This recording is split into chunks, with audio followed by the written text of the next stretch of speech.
Item ಯಾವುದೇ ಇರಲಿ try ಮಾಡಿ ಆಚಿ ಚಿಕನ್ ಮಸಾಲಾ. ಆಚಿ ಚಿಕನ್ ಮಸಾಲಾ.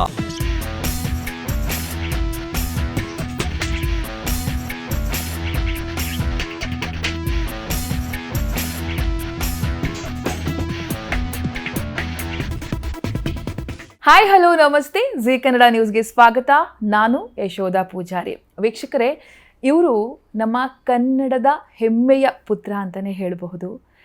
ಇವ್ರನ್ನ ಕನ್ನಡ ಅಂತಲೇ ಕರಿಬೋದು. ಯಾಕಂತ ಹೇಳಿದ್ರೆ ನಮ್ಮ ಕನ್ನಡ ಸಿನಿಮಾ ಇಂಡಸ್ಟ್ರಿಗಾಗಿರ್ಬಹುದು, ಸಾಹಿತ್ಯ ಕ್ಷೇತ್ರಕ್ಕಾಗಿರ್ಬೋದು, ಎಲ್ಲ ಕ್ಷೇತ್ರದಲ್ಲೂ ಕೂಡ ಇವರ ಕೈ ಯಾವತ್ತೂ ಮುಂದೆ ಅಂತಲೇ ಹೇಳಬಹುದು. ಯಾರ ಬಗ್ಗೆ ಹೇಳ್ತಾ ಇದ್ದೀನಿ ಅಂತ ಆಲ್ರೆಡಿ ನಿಮ್ಗೆ ಸ್ವಲ್ಪ ಗೊತ್ತಾಗಿರ್ಬೋದು. ನಿಮ್ಮೆಲ್ಲರ ಪ್ರೀತಿಯ ನಾಗತಿಹಳ್ಳಿ ಚಂದ್ರಶೇಖರ್ ಸರ್. ಎಂಥ ಅದ್ಭುತ ಪ್ರತಿಭೆ ಅಂತ ಹೇಳಿದ್ರೆ, ನಮ್ಮ ಕನ್ನಡ ಸಿನಿಮಾ ಇಂಡಸ್ಟ್ರಿಗೆ ಅವರು ಕೊಟ್ಟಂಥ ಕೊಡುಗೆ ಯಾವತ್ತಿಗೂ ಕೂಡ ಮೇ ಬಿ ಈ ಭೂಮಿ ಆಕಾಶ ಇರುವವರೆಗೂ ಕೂಡ ಆ ಹೆಸರು ಹಾಗೆ ಶಾಶ್ವತವಾಗಿರುವಂಥ ಒಂದು ಹೆಸರನ್ನು ಅವ್ರು ಮಾಡಿದ್ದಾರೆ. ಸೊ ಇವತ್ತು ನನ್ನ ಜೊತೆ ಇರ್ತಾರೆ. ನೋಡೋಣ, ಒಂದಷ್ಟು ವಿಚಾರಗಳನ್ನ ಕೆದಕೋಣ. ಅವರ ಮಾತುಗಳು ನಮ್ಮ ಯುವ ಪ್ರತಿಭೆಗಳಿಗೆ ಸ್ಫೂರ್ತಿ ಆಗಬೇಕು ಅನ್ನೋದು ನಮ್ಮ ಆಸೆ. ಸೊ ಅವ್ರನ್ನ ಹುಡ್ಕೊಂಡು ನೇರವಾಗಿ ಅವ್ರ ಕಚೇರಿಗೆ ಬಂದಿದ್ದೀವಿ. ನನ್ನ ಜೊತೆ ನಾಗತಿಹಳ್ಳಿ ಚಂದ್ರಶೇಖರ್ ಸರ್ ಇದ್ದಾರೆ. ಅವ್ರನ್ನ ಕಾರ್ಯಕ್ರಮಕ್ಕೆ ವೆಲ್ಕಮ್ ಮಾಡ್ತೀನಿ. ಸರ್, ಕಾರ್ಯಕ್ರಮಕ್ಕೆ ಸ್ವಾಗತ. ಎಲ್ಲ ನನ್ನ ಪ್ರೇಕ್ಷಕ ಬಂಧುಗಳಿಗೂ ಪ್ರೀತಿಯ ನಮಸ್ಕಾರಗಳು. ಹೇಗಿದ್ದೀರಾ ಸರ್? ಚೆನ್ನಾಗಿದ್ದೀನಿ ಸರ್. ತುಂಬ ಖುಷಿ ಅನಿಸಿದ್ದು ನನಗೆ ನಿಮ್ಮ ಶಿಸ್ತು ಸರ್. ಆ ಶಿಸ್ತು, ಒಂದು ಮಾತು ಹೇಳ್ತಾ ಇದ್ರಿ ಆಫ್ ದಿ ಕ್ಯಾಮ್ರಾ, ನಾನು ಕೂತ್ಕೊಳ್ಳೋ ರೀತಿ ಅದು ಬೇರೆ ಥರ ಕಾಣಬಾರ್ದು ಅಂತ ಹೇಳಿ. ಇವತ್ತು ಹೆಂಗಿದೆ ಅಂದರೆ ಹೆಂಗೆಂಗೋ ಕೂತ್ಕೊಳ್ಳೋದು, ಅದು ಮುಂದೆ ಯಾರು ಕೂತಿದ್ದಾರೆ ಅಂತ ಇಲ್ಲ, ಅವ್ರಿಗೆ ಅವಮಾನ ಮಾಡೋ ರೀತಿಯಲ್ಲಿ ಕೂತ್ಕೊಳ್ಳೋದು, ಇದು ನನಗೆ ತುಂಬ ಟಚ್ ಅಂತ ಅನಿಸ್ತು ಸರ್. ಏನು ಹೇಳೋಕ್ಕೆ ಇಷ್ಟಪಡ್ತೀರಾ ಸರ್?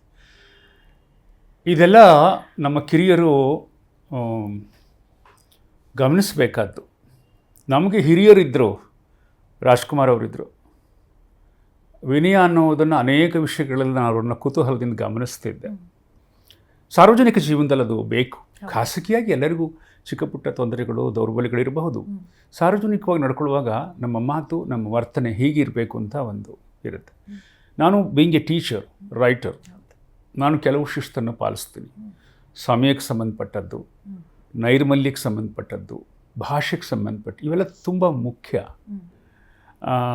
ಹಾಗಾಗಿ ಅದ್ರ ಬಗ್ಗೆ ನಾನು ಸ್ವಲ್ಪ ಪ್ರಜ್ಞಾಪೂರ್ವಕವಾಗಿರ್ತೀನಿ. ಅಷ್ಟೇ ಅಲ್ಲ, ನಾನು ವಿದ್ಯಾರ್ಥಿಗಳಿಗೆ ಯಾವಾಗಲೂ ಹೇಳ್ತಿರ್ತೀನಿ, ಯಾರನ್ನೂ ಕಾಯಿಸಬೇಡಿ, ಯಾರಿಗೂ ಕಾಯಬೇಡಿ. ಸರ್, ನಿಮ್ಮ ಕೊಡುಗೆ ಕನ್ನಡ ಸಿನಿಮಾ ಇಂಡಸ್ಟ್ರಿ ಆಗಿರ್ಬೋದು, ಸಾಹಿತ್ಯ ಕ್ಷೇತ್ರಕ್ಕಾಗಿರ್ಬೋದು ಅಪಾರ ಸರ್. ಒಂಥರ ಪುಸ್ತಕ ಅಂದರೆ ನೀವು ಅಂತಲೇ ಹೇಳ್ಬೋದು, ಕನ್ನಡ ಅಂದ್ರೇ ನೀವು ಅಂತ ಹೇಳ್ಬೋದು. ನಮಗೆ ನಮ್ಮ ಕಣ್ಣಿಗೆ ಕಾಣುವಂತಹ ಕನ್ನಡ ಅಂದರೆ ನೀವೇ ಸರ್. ಏನು ಕನ್ನಡ ಅಂದರೆ ಎಷ್ಟು ಪ್ರೀತಿ. ನನ್ನನ್ನು ಕನ್ನಡಕ್ಕೆ ಒಂದು ಪರ್ಯಾಯ ಹೆಸರು ಅನ್ನೋ ಥರ ಹೇಳಿದ್ದು ನನಗೆ ಬಹಳ ಬಹಳ ಸಂತೋಷ ಕೊಟ್ಟಿದೆ. ಚಿತ್ರಣ ಬಂದರೆ ಅದು ಪುಸ್ತಕ ಲೋಕ, ನೀವು ಹೇಳೋದು ಮಾತುಗಳು, ಪುಸ್ತಕ ಅಂದರೆ ನಿಮ್ಗೆ ಎಷ್ಟು ಇಷ್ಟ, ಓದಬೇಕು, ಇದೆಲ್ಲ ಕೇಳ್ತಾ ಇದ್ರೆ, ಬರವಣಿಗೆ ಇವೆಲ್ಲ ಕೇಳ್ತಾ ಇದ್ರೆ ಅಥವಾ ನೋಡ್ತಾ ಇದ್ರೆ ನಿಮ್ಮನ್ನು ನಮ್ಮ ಕನ್ನಡ ಥರನೇ ಕಾಣಿಸ್ತೀರ ಸರ್ ನೀವು. ಅಲ್ಲ, ನನ್ನನ್ನು ಕನ್ನಡಕ್ಕೆ ಒಂದು ಪರ್ಯಾಯ ಹೆಸರು ಅಂತ ನೀನು ಹೇಳಿದೆಯಲ್ಲ, ಅದು ನನ್ನ ಸೌಭಾಗ್ಯ, ಪುಣ್ಯ. ಅದಕ್ಕೆ ಅರ್ಹನೋ ಅಲ್ವೋ ಗೊತ್ತಿಲ್ಲ. ಆದರೆ ಕೊಡುಗೆ ಅಂತ ಏನು ಹೇಳಿದೆಯಲ್ಲ, ಆ ಥರ ಏನಿಲ್ಲ. ನಮ್ಮದೆಲ್ಲರದು ಹುಡುಕಾಟ.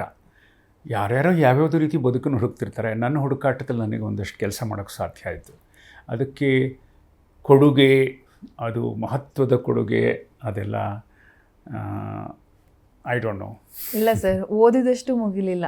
ಎಕ್ಸಾಮ್ಗೆ ಓದಂಗೆ ಓದಿದ್ರು ಕೂಡ ಅಷ್ಟು ಮುಗಿಲಿಲ್ಲ ನಿಮ್ಮ ವಿಚಾರಗಳನ್ನ ತಿಳ್ಕೊಳ್ಳೋದಕ್ಕೆ. ನಮಗೆ ಅಷ್ಟು ಮಾಡಿದ್ದೀರಾ, ಅದು ನೀವು ಒಪ್ಕೊಳ್ತಿಲ್ಲ ಅಷ್ಟೇ ಸರ್. ಇಲ್ಲ ಇಲ್ಲ, ನಾನು ಅದನ್ನು ತೋರಿಕೆಗೆ ಹೇಳ್ತಾ ಇಲ್ಲ. ಒಮ್ಮೆ ಹಿಂದಕ್ಕೆ ತಿರುಗಿ ನೋಡಿದರೆ, ಬದುಕಿನ ಹಿನ್ನೋಟ ಅಂತ ನೋಡಿದರೆ ಇನ್ನಷ್ಟು ಮಾಡ್ಬೋದಾಗಿತ್ತು.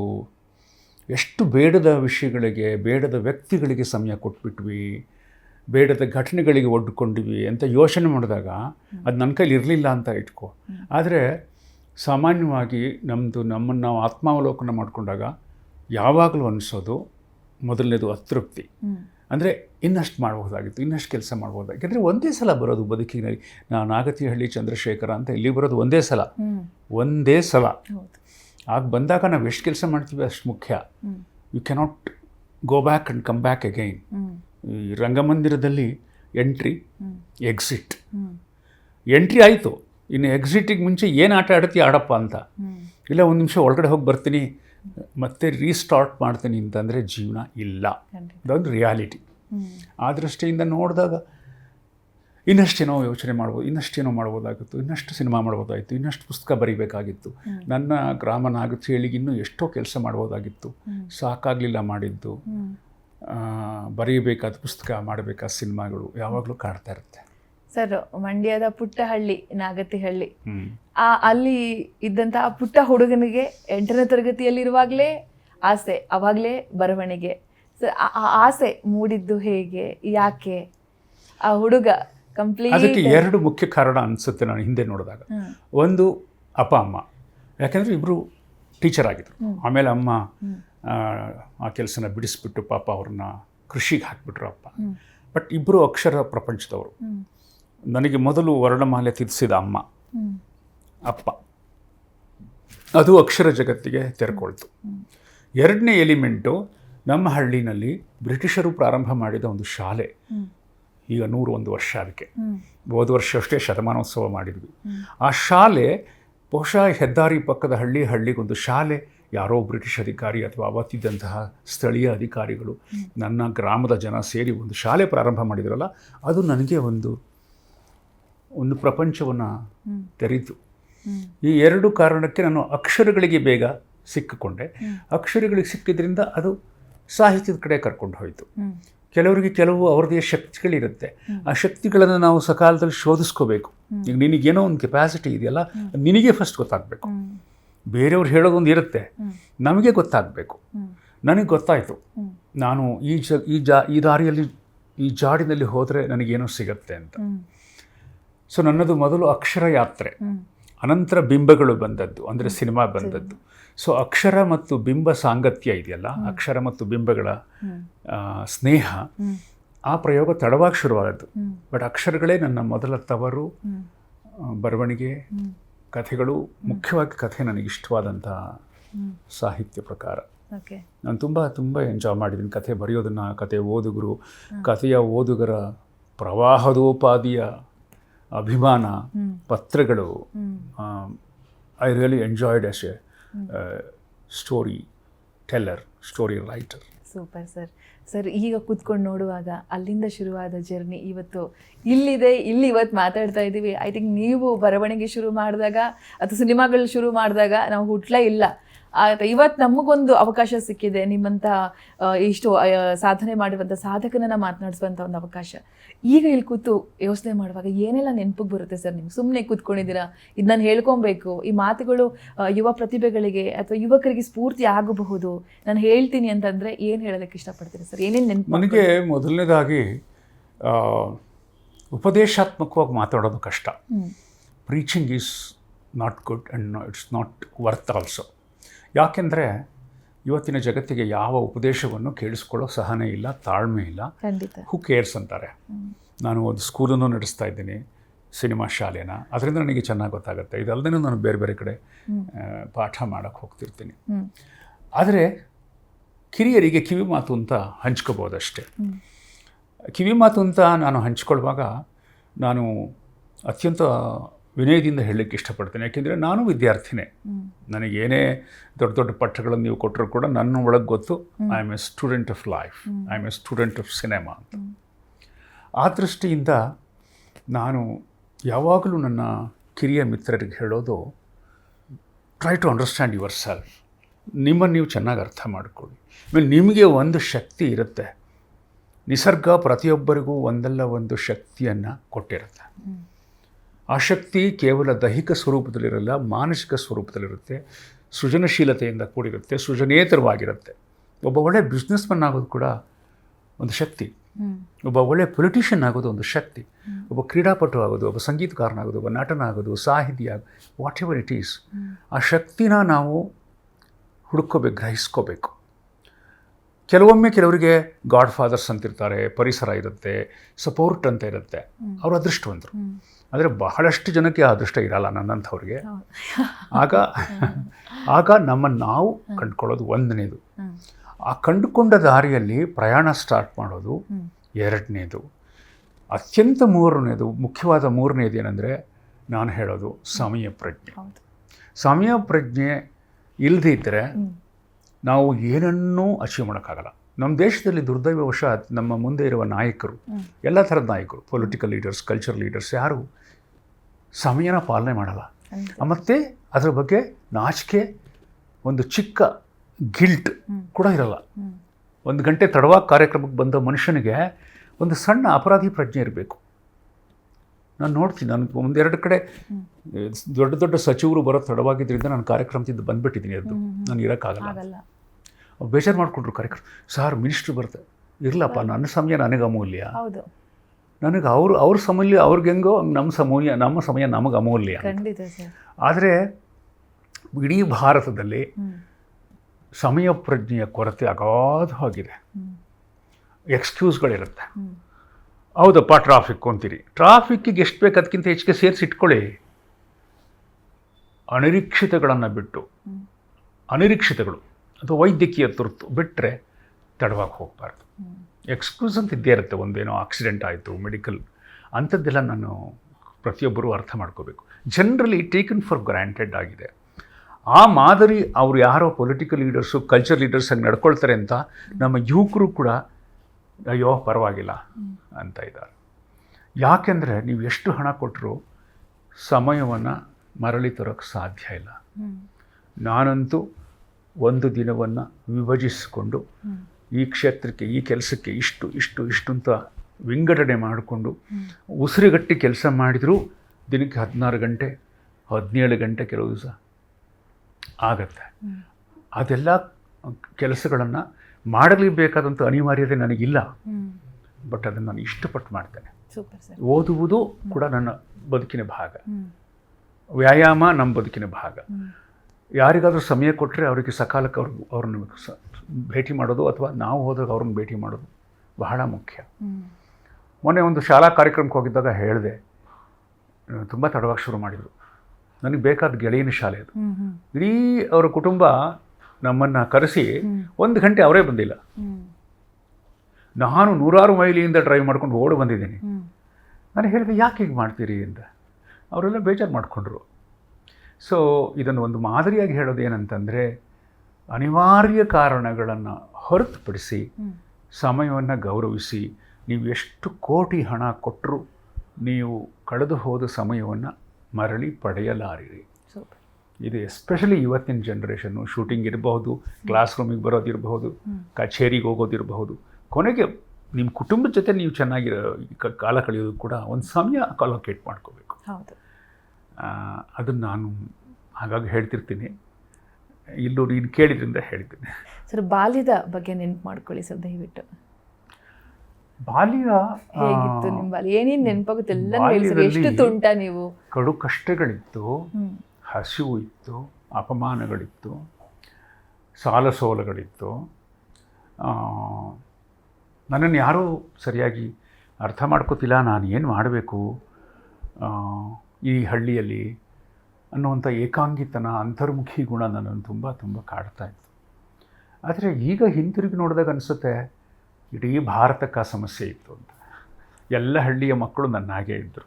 ಕಾಲಿಗೆ ಚಪ್ಪಲಿ ಇಲ್ಲದೆ ಹರಿದ ಬಟ್ಟೆ ಹಾಕ್ಕೊಂಡು ಹೇಗೆ ಶಾಲೆಗೆ ಹೋಗ್ತಿದ್ವಿ, ಅದೆಲ್ಲ ನನ್ನೊಬ್ಬನ ಪರಿಸ್ಥಿತಿ ಆಗಿರಲಿಲ್ಲ. ಅದು ಯಾರೊಬ್ಬರ ಶಾಪವೂ ಆಗಿರಲಿಲ್ಲ.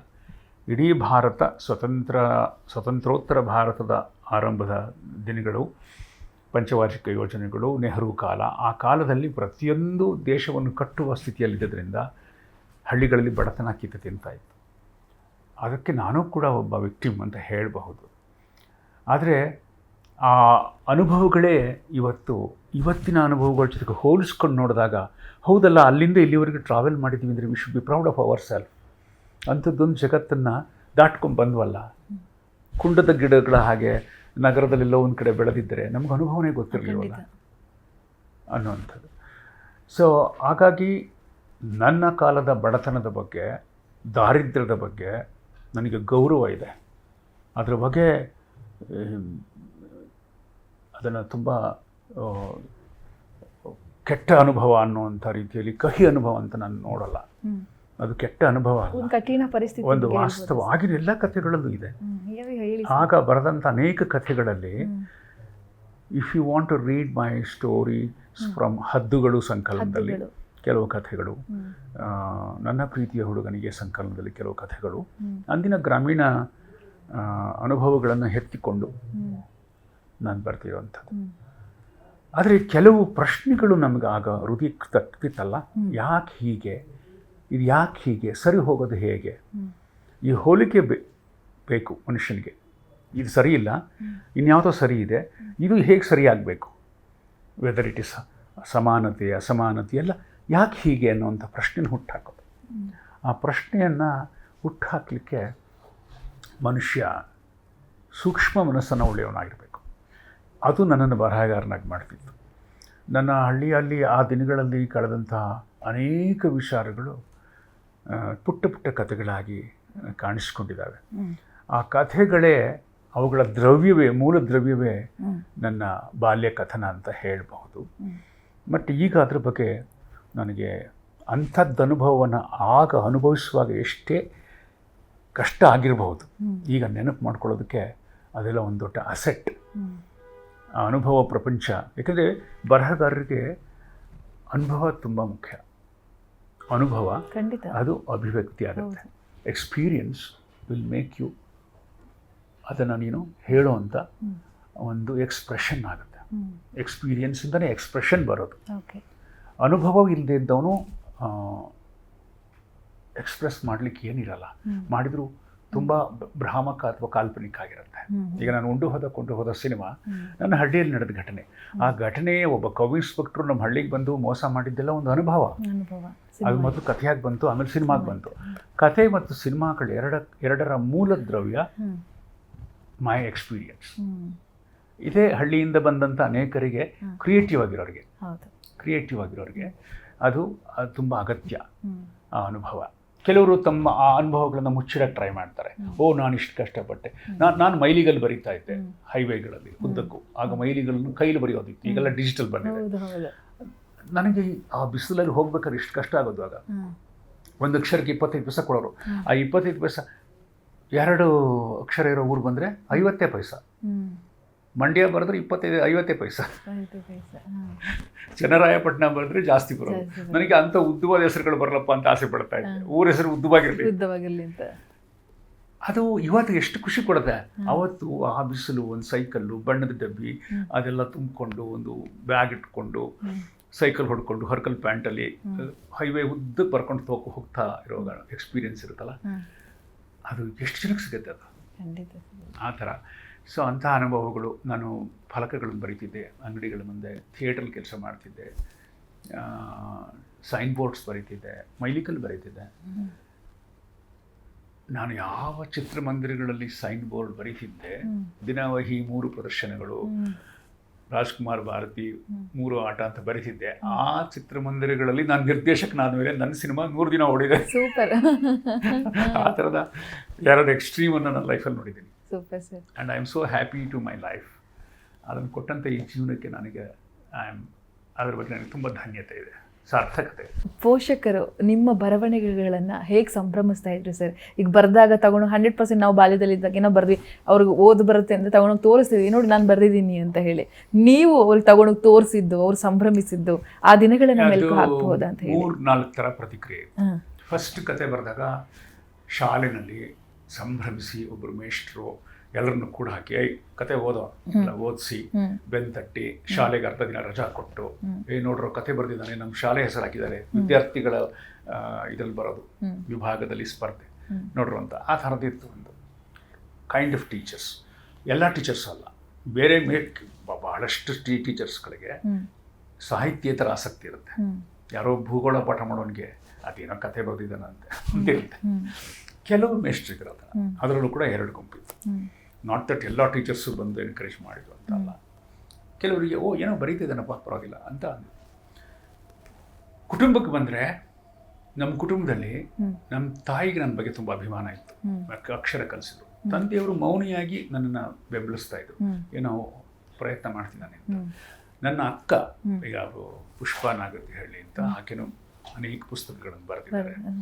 ಆಕೆಗೆ ಇಷ್ಟ ಆಯಿತು ನನ್ನ ಬೆಳವಣಿಗೆ, ನನ್ನ ಬರಹ ನೋಡಿ ಅಭಿಮಾನ ಪಡ್ತಿದ್ದಂಥ ಪ್ರಥಮ ಅಭಿಮಾನಿ ಇದ್ರೆ ಅವಳೇ ಇರ್ತಿದ್ಲು. ಅಣ್ಣನಿಗೆ ಇದೆಲ್ಲ ಇಷ್ಟ ಇರಲಿಲ್ಲ. ನೋಡೋಗ ಆ ಕಡೆ ಏನೋ ಸುಮ್ಮನೆ ಟೈಮ್ ವೇಸ್ಟ್ ಮಾಡ್ತಾನೆ ಅನ್ನೋ ಥರದ ಅವನಿಗೊಂಥರದ ನಿಷ್ಠುರ ವ್ಯಕ್ತಿತ್ವ ಅಥವಾ ಸಾಹಿತ್ಯಿಕ ಮನಸ್ಸು ಇರಲಿಲ್ವೇನೋ ಗೊತ್ತಿಲ್ಲ ಅವನಿಗೆ. ಸೊ ಅಣ್ಣನಿಂದ ಕಟು ವಿಮರ್ಶೆ, ಅಕ್ಕನಿಂದ ಅಭಿಮಾನದ ವಿಮರ್ಶೆ, ಶಾಲೆಯಲ್ಲಿ ಮಿಶ್ರ ಪ್ರತಿಕ್ರಿಯೆಗಳು. ನನ್ನ ಸಹಪಾಠಿಗಳಿಗೆ ಒಬ್ಬನಿಗೂ ಬರೆಯಪ್ಪ ಹೆಚ್ಚಿಗೆ ಕತೆ ಬರೆಯಪ್ಪ, ಸ್ಕೂಲಿಗೆ ರಜೆ ಕೊಡ್ತಾರೆ, ಶಾಲೆಗೆ ರಜೆ ಕೊಡ್ತಾರೆ ಅನ್ನೋ ಕಾರಣಕ್ಕೆ ಬರೆಯೋಕೆ ಹೇಳ್ತಿದ್ರು ಅವರು. ಅಂದರೆ ಪ್ರತಿ ಸರಿ ಬರೆದಾಗ ರಜೆ ಕೊಡ್ತಿರ್ಲಿಲ್ಲ, ಮೊದಲ ದಿನ ಬರೆದಾಗ ಮೊದಲ ಸಲ ಆ ಥರದೊಂದು ಅಕೇಶನ್ ಥರ ಆಗಿತ್ತು. ಹೀಗೆ ಸಾಹಿತ್ಯ ಏನು ಮಾಡುತ್ತೆ ನಮ್ಮನ್ನು, ಒಂದು ಸಾಮಾಜಿಕ ಜವಾಬ್ದಾರಿ ಬರುತ್ತೆ. ಇದನ್ನು ಬರೀಬೇಕು, ಇದನ್ನು ಹೇಳಬೇಕು, ನಾನು ಬದುಕ್ತಿರೋ ಸಮಾಜಕ್ಕೆ ಇದನ್ನು ಹೇಳಬೇಕು, ಇದು ಅಗತ್ಯ ಇದೆ ಅನ್ನುವಂಥ ಒಂದು ಸೋಷಿಯಲ್ ರೆಸ್ಪಾನ್ಸಿಬಿಲಿಟಿ ತಂದು ಕೊಡುತ್ತೆ. And it's a lonely journey, ಇದು ಒಂಟಿ ಪ್ರಯಾಣ ಅನ್ನುವಂಥ ಜಾಗೃತಿಯನ್ನು ತಂದುಕೊಡುತ್ತೆ. ಇವೆರಡನ್ನೂ ನಾನು ಬಹಳ ಬೇಗನೆ, ಬಹುಶಃ ಹೈಸ್ಕೂಲ್ ದಾಟಿ ನನ್ನ ಮೊದಲ ಕಥಾ ಸಂಕಲನ ಪ್ರಕಟವಾಗಿದ್ದು ನಾನು ಪ್ರಥಮ BA ವಿದ್ಯಾರ್ಥಿ ಮೈಸೂರು ಮಹಾರಾಜ ಸಂಜೆ ಕಾಲೇಜು 1981 ನನ್ನ ಫಸ್ಟ್ ಬುಕ್ ಪಬ್ಲಿಷ್ ಆಗಿತ್ತು. ಆಗ ನನಗೆ ಅದು ಒಂದು ದಾರಿ ನಿಚ್ಚಳವಾಗ್ತಾ ಹೋಯಿತು. ಕನ್ನಡ ಸಾಹಿತ್ಯ ತಗೊಂಡೆ, ಓದ್ತಾ ಹೋದೆ, ಲಿಟ್ರೇಚರ್ನ ಕನ್ನಡ MA ಮಾಡಿದೆ. ಸಾಹಿತ್ಯದ ವಿದ್ಯಾರ್ಥಿ ಆದಾಗ ಒಂದು ಇನ್ನೊಂದು ಶಿಸ್ತು ಬರುತ್ತೆ. ಡಸಂಟ್ ಮೀನ್ ಎಲ್ಲ ಸಾಹಿತಿಗಳು ಕನ್ನಡ MA ಮಾಡಬೇಕು ಅಂತ ಅಲ್ಲ, ಕನ್ನಡ MA ಮಾಡಿದ್ರಲ್ಲ ಸಾಹಿತಿಗಳಲ್ಲ, ಅಧ್ಯಾಪಕರಾಗ್ಬೋದು. ಸಾಹಿತ್ಯದ ವಿದ್ಯಾರ್ಥಿಗೆ ಕನ್ನಡ MA ಒಂದು ಅಸೆಟ್, ಅದು ಬೆಂಬಲಕ್ಕೆ ನಿಲ್ಲುತ್ತೆ ಕನ್ನಡ ಸಾಹಿತ್ಯವನ್ನು ಆಳವಾಗಿ ಓದ್ಕೊಳ್ಳೋದಕ್ಕೆ. ಆದರೆ ಅದು ಅನಿವಾರ್ಯ ಅಲ್ಲ. ನನಗೆ ಅದೃಷ್ಟಕ್ಕೆ ನಾನು ಕನ್ನಡ MA ಓದೋ ಅವಕಾಶ ಸಿಕ್ತು. ಸೊ ಆ ದಿಕ್ಕಿನಲ್ಲಿ ಒಂದಷ್ಟು ಪುಸ್ತಕ ಬರೆದೆ, ನಡೀತಾ ಇದೆ. ಅಪ್ಪ ಅಮ್ಮನ ಬಗ್ಗೆ ಮಾತಾಡೋದಾದ್ರೆ, ಅವರ ಬಗ್ಗೆ, ಅಪ್ಪ ಅಮ್ಮನ ಬಗ್ಗೆ ಹೇಳೋದಾದರೆ, ನಮ್ಮ ತಂದೆ ಬಹಳ ಮಿತ ಭಾಷೆ, ಮೌನಿ, ತುಂಬ ಕಡಿಮೆ ಮಾತಾಡೋರು ಮತ್ತು ತುಂಬ ಆರ್ಥಿಕ ಸಂಕಷ್ಟದಲ್ಲಿದ್ದರು. ಆ ಕಾಲಕ್ಕೆ ಬರೋ ಸಂಬಳ ಸಾಕಾಗ್ತಿರ್ಲಿಲ್ಲ, ಮನೆ ತುಂಬ ನೆಂಟರಿಷ್ಟರು. ಆ ಥರದ ಒಂದು ಕೌಟುಂಬಿಕ ಒತ್ತಡದಲ್ಲಿ, ಸಮಸ್ಯೆಗಳಲ್ಲಿ ಒಂಥರ ಜರ್ಜರಿತರಾಗಿರುವಂಥ ತಂದೆ ನಾನು ಭಾಳಷ್ಟು ನೆನಪಿಗೆ ಬರೋದು. ಎಂದೂ ಸುಖ ಪಡಲಿಲ್ಲ ಅವರು. ಪಾಪ ನಾನು ಸ್ವಲ್ಪ ಸ್ಥಿತಿವಂತನಾದ್ಮೇಲೆ ನನ್ನಿಂದ ಆದಷ್ಟು ನಾನು ನೋಡಿಕೊಂಡೆ ಅಪ್ಪ ಅಮ್ಮನ. ಅದು ಎಲ್ಲರ ಕರ್ತವ್ಯ, ಅದೇನು ದೊಡ್ಡ ವಿಷಯ ಅಲ್ಲ. ಆದರೆ ನನ್ನ ಬಾಲ್ಯದಲ್ಲಿ ಕಂಡ ಅಪ್ಪ ಭಾಳ ಜರ್ಜರಿತರಾದ, ಸಾಲದಿಂದ ಜರ್ಜರಿತರಾಗಿದ್ದಂತಹ ಮೌನಿ ಅಪ್ಪ. ಅಮ್ಮ ಅದಕ್ಕೆ ವಿರುದ್ಧ. ಅಮ್ಮ ಭಯಂಕರ ಕೋಪಿಷ್ಟೆ, ಅಗ್ರೆಸಿವ್, ಶಿಸ್ತು, ನಾವು ಯಾರ ಮುಂದೆ ತಲೆ ತಗ್ಗಿಸಬಾರ್ದು, ಬೇಡಬಾರ್ದು, ಸ್ವತಂತ್ರವಾಗಿ ಬದುಕಬೇಕು, ಮಕ್ಕಳನ್ನ ಚೆನ್ನಾಗಿ ಬೆಳೆಸಬೇಕು ಅಂತ ಹೇಳಿ ಅಪ್ಪನ ವಿರುದ್ಧ ಆಗಾಗ ಹರಿಹಾಯ್ತಿದ್ದಂತಹ, ಹೆಚ್ಚು ಅಗ್ರೆಸಿವ್ ಆದಂತಹ, ಲಂಕೇಶರ ಕವಿತೆಯಲ್ಲಿ ಅವ್ವ ಅಂತ ಒಂದು ಕವಿತೆ ಇದೆಯಲ್ಲ, ಆ ಥರದ ಅವ್ವ ಲಂಕೇಶರ ಅವ್ವ ಕಪ್ಪು ಕರಡಿ, ನಮ್ಮಮ್ಮ ಬಿಳಿ ಕರಡಿ ಅಷ್ಟೇ, ಆ ಥರ ಇತ್ತು. ಹೀಗಾಗಿ ಮನೆಯಲ್ಲಿ ಯಾವಾಗಲೂ ಅಮ್ಮನ ದೊಡ್ಡ ಗಂಟಲಿನ ಪ್ರವಾಹ, ಅಪ್ಪನ ಸಂಪೂರ್ಣ ಮೌನ ಮನೇಲಿ ಇರ್ತಿತ್ತು. ಎರಡು ಎಕ್ಸ್ಟ್ರೀಮ್ಸ್ ನಾನು ನೋಡ್ತಾ ಇದ್ದೆ ನಮ್ಮ ತಾಯಿ ತಂದೆಯಲ್ಲಿ. ಬಟ್ ಅಮ್ಮನಿಗೆ ಅಪ್ಪನ ಬಗ್ಗೆ ಬಹಳ ಭಕ್ತಿ. ಏನು ಜಗಳ ಮಾಡೋದಕ್ಕೆ ಮುಂಚೆ ಮಾಂಗಲ್ಯನ ಒತ್ಕೊಂಡು ಕಾಲಿಗೆ ನಮಸ್ಕಾರ ಮಾಡಿ ಅನಂತರ ಬೈಗಳ ಶುರು ಆಗೋದು. ಸೂಪರ್. ಆ ಒಂದು ವೈರುಧ್ಯ. ನಮಸ್ಕಾರ ಮಾಡ್ತಿದ್ದಾರೆ ಅಂದ್ರೆ ಈಗ ಜಗಳ ಆಡ್ತಾರೆ. ನಮಸ್ಕಾರ ಮಾಡಿ ಆದ್ಮೇಲೆ ಬೈಗಳದ ಪ್ರವಾಹ ಏನು ನಿಲ್ತಿರ್ಲಿಲ್ಲ. ಎಲ್ಲ ನೀನು ಹಿಂಗ್ ಮಾಡಿದೆ, ಹಂಗ್ ಮಾಡಿದೆ ನೀನು ಅಂತ ಹೇಳಿ ತಂದೆ ಸಾಲ ಮಾಡ್ಕೊಂಡ್ ಬಂದಿದ್ರೆ ಅದ್ರ ಬಗ್ಗೆ ಎಲ್ಲ ಸಿಕ್ ಮಾಡ್ಕೊಳ್ಳೋರು. ಈಗ ನೆನಪು ಮಾಡ್ಕೊಂಡ್ರೆ ನಮ್ಮ ಮಕ್ಕಳು ಅವ್ರ ಬಾಲ್ಯದಲ್ಲಿ ನಮ್ಮನ್ನು ಹೆಂಗೆ ಹೇಳ್ತಾರೋ ಮುಂದೆ ಗೊತ್ತಿಲ್ಲ. ಆ ಥರ ಇತ್ತು. ಆಮೇಲೆ ತಂದೆ ಟೀಚರ್ ಆಗಿ ಒಂದು ಸೈಕಲ್ ಇತ್ತು. ಆ ಸೈಕಲ್ ಹೊತ್ಕೊಂಡು ಪಕ್ಕದ ಹಳ್ಳಿಗಳಲ್ಲೆಲ್ಲ ಸರ್ಕಾರಿ ಶಾಲೆ, ಪ್ರೈಮರಿ ಶಾಲೆ ಟೀಚರ್ ಅವರು. ಬರುವಾಗ ಯಾರೋ ಒಬ್ಬ ಬಡ ಹುಡುಗನ ಕರ್ಕೊಂಬರೋರು. ನಮಗೆ ಊಟಕ್ಕೆ ಇರ್ತಿರ್ಲಿಲ್ಲ, ನಮ್ಗಿದ್ದ ಊಟದಲ್ಲಿ ಅವ್ರಿಗೆ ಹಾಕ್ಬೇಕು. ಆ ಥರದ ಅಪ್ಪನಿಗೆ ಆ ಥರದ ಔದಾರ್ಯ ಇದೆಲ್ಲ ಇತ್ತು. ಆಮೇಲೆ ಮನೆ ತುಂಬ ಬೇಡದ ನಂಟರ ಒಂದು ಪ್ರವಾಹ ಇರ್ತಿತ್ತು. ಆಗಿನ ಕಾಲದಲ್ಲಿ ನಂಟರು ಅಂದ್ರೆ ವಾರಗಟ್ಟಲೆ ಹೋಗ್ತಿರ್ಲಿಲ್ಲ. ಅದು ಒಂದು ಅಶಿಸ್ತು ನಮ್ಮಲ್ಲಿ. ಯಾವಾಗ ಬಂದ್ರು ವಾರಗಟ್ಟಲೆ ಇದ್ಬಿಡೋರು, ಮೇಷ್ಟ್ರ ಮನೆ ಅಂತ. ಆ ಥರದ್ದಿತ್ತು. ಆಮೇಲೆ ನನಗೆ ಇನ್ನೊಂದು ವಿಚಿತ್ರ ಏನಾಯ್ತು ಅಂದರೆ, ನಾನು 3ನೇ ತರಗತಿ 3 ವರ್ಷದವನಾಗಿದ್ದಾಗ ನನಗೆ 5 ವರ್ಷ ಅಂತ ಹೇಳಿ ಅಪ್ಪ ಬುದ್ಧಿವಂತ ಅಂತ ಹೇಳಿ ಸ್ಕೂಲ್ಗೆ ಹಾಕ್ಬಿಟ್ರು. ಆಯಿತಾ. ಹ್ಮ್. ಹೀಗಾಗಿ ನಾನು ನನ್ನ ಜೊತೆ ಇದ್ದ ಎಲ್ಲರೂ ದಾಂಡಿಗರು ಹುಡುಗರು, ದೊಡ್ಡವರು, ಭಾಳ ದೊಡ್ಡ ದೊಡ್ಡ ಮೈಕಟ್ಟು, ವಾಲಿಬಾಲ್ ಆಡೋದು, ಈಜು ಹೊಡಿಯೋದು, ಈ ಥರದ್ದೆಲ್ಲ ದೊಡ್ಡ ದೊಡ್ಡ ಕ್ರೀಡೆ ಅವರಿಗೆ. ನಾನು ಅವರ ಸಹಾಯಕ. ಅವ್ರು ಈಜು ಹೊಡಿಯೋದು, ಅವ್ರ ಬಟ್ಟೆ ಇಟ್ಕೊಂಡು ಕೂತ್ಕೊಳ್ಳೋದು, ಅವ್ರೇನೋ ಬಾಲ್ ಹೊಡೆದ್ರೆ ನಾನು ಹೋಗಿ ಬಾಲ್ ತಂದ್ಕೊಡೋದು, ಆ ಥರ ಮಾಡ್ತಾ ಇದ್ದೆ. ಚಂದ್ರ ತಗೊಂಬರ ಅಂತ ಕಳ್ಸೋದು ನಾನು. ಯಾಕಂದ್ರೆ ನಾನು ಪೀಚ್ ಆಗಿದ್ದೆ, ಕುಳ್ಳಿದ್ದೆ, ದೈಹಿಕವಾಗಿ ದುರ್ಬಲವಾಗಿದ್ದೆ. ಅಂದರೆ ಒಳಗಡೆ ಒಂದು ಕಿಚ್ಚಿತ್ತು. ಇದನ್ನ ದಾಟೋದಕ್ಕೆ ನನಗಿರೋದು ಒಂದು ಮಾನಸಿಕ ಶಕ್ತಿ. ಅದನ್ನು ಇಟ್ಕೊಂಡು ನಾನು ಮುಂದೆ ಹೋಗಬೇಕು. ನಾನು ಅದನ್ನು ಬಿಟ್ಟು ಇವ್ರ ಜೊತೆ ದೈಹಿಕವಾಗಿ ನಾನು ಸ್ಪರ್ಧಿಸಲಾರೆ. ದೈಹಿಕ ಸ್ಪರ್ಧೆ ನನಗೆ ಅಸಂಭವ. ಸೊ ನಾನು ಏನಾದರೂ ಮಾಡಿ ನನ್ನನ್ನು ನಾನು ಕಂಡ್ಕೋಬೇಕು ಅಂದರೆ ನನಗೆ ಒಂದು ದಾರಿ, ಅಕ್ಷರ ದಾರಿ, ಸಾಹಿತ್ಯದ ದಾರಿ ಅಂತ ಬಹುಶಃ ಈಗ ನಾನು ಹಿನ್ನೋಟದಲ್ಲಿ ಅನಿಸುತ್ತೆ. ಯಾಕೆ ನನ್ನ ಅಕ್ಷರಗಳಿಗೆ ಅಲ್ಲಿ ಊರಲ್ಲಿ ಒಂದು ಸಣ್ಣ ಲೈಬ್ರರಿ ಇತ್ತು, ಪಂಚಾಯಿತಿ ಹೊತ್ತು. ಅಲ್ಲಿ ಕೆಲವು ದೇಶಭಕ್ತಿ ಕಥೆಗಳು, ಕೆಲವು ಹಳೆಯ ಪುಸ್ತಕಗಳಿತ್ತು. ಜೊತೆಗೆ ತುಂಬ ಇದು ಬರೋದು, ಯಾವುದು ನಮ್ಮ ರಷ್ಯನ್ ಲಿಟ್ರೇಚರ್ ಬರೋದು. ದಸ್ತೋವ್ಸ್ಕಿ ನಾನು ಆಗಲೇ ಓದಿದ್ದು, ಟಾಲ್ಸ್ಟಾಯ್ ಓದಿದ್ದಾಗಲೇ ಕನ್ನಡದಲ್ಲಿ. ಸಣ್ಣ ಹಳೆಯ ಲೈಬ್ರರಿ. ಅದು ಓದ್ತಾ ಓಕೆ, ನಾನು ಕೀಳರಿಮೆಯಿಂದ ಬಳಲಬಾರದು, ಅಕ್ಷರಗಳ ಹಿಂದೆ ಹೋಗಬೇಕು ಅಂತ. ಸೊ ತುಂಬ ಮುದ್ದಾದ ಅಕ್ಷರ ಬರೆಯುವಂಥ ಹ್ಯಾಂಡ್ ರೈಟಿಂಗ್ ಇತ್ತು ನನಗೆ. ಹಾಗಾಗಿ ನಾನೇನು ಮಾಡಿದೆ, ಅದನ್ನು ಹೊಟ್ಟೆಪಾಡಿ ಬಳಸ್ಕೊಂಡೆ. ರಸ್ತೆಗಳ ಫಲಕ ಬರೆಯೋದಕ್ಕೆ ಇತ್ಯಾದಿ. ಅದು ವೃತ್ತಿ ಆಯಿತು. ಅದೇ ಅಕ್ಷರಗಳನ್ನು ಕಥಾ ಸಾಹಿತ್ಯಕ್ಕೆ, ಕಾದಂಬರಿ ಸಾಹಿತ್ಯಕ್ಕೂ ಬಳಸ್ಕೊಂಡೆ. ಅಕ್ಷರ ಅನ್ನುವುದು ಒಂದು ಹೊಟ್ಟೆಪಾಡಾಗಿತ್ತು ನನಗೆ. ಇನ್ನೊಂದು ಸೃಜನಶೀಲ ಅಭಿವ್ಯಕ್ತಿ ಆಯಿತು. I am so happy about that. ನಾನು ಗುಂಡಾಗಿ ಬರೆಯಬಲ್ಲೆ ಅನ್ನೋದು ನನ್ನ ಹೊಟ್ಟೆಗೆ ತುಂಬಿಸ್ತಾ ಇತ್ತು. 25 ರೂಪಾಯಿ ಸಿಕ್ಕರೆ ಅವತ್ತು ಯಾವುದೋ ದುಡ್ಡಲ್ಲ ಸರ್, 25 ರೂಪಾಯಿ ತುಂಬ ದೊಡ್ಡದು.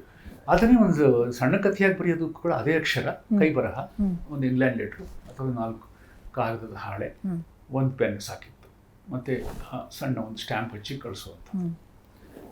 ಮೊದಲು ನನಗೂ ಸಂಪಾದಕರು ವಿಷಾದ ಪತ್ರ ಕಳಿಸ್ತಾ ಇದ್ರು, ನಿಮ್ಮ ಬರವಣಿಗೆ ತಿರಸ್ಕರಿಸಿದ್ದೇವೆ ಅಂತ. ಬಟ್ ಚಾಲೆಂಜ್ ತಗೊಂಡು ಮತ್ತೆ ಬರೀತಾ ಇದ್ದೆ. ಸೊ ಹಾಗಿತ್ತು.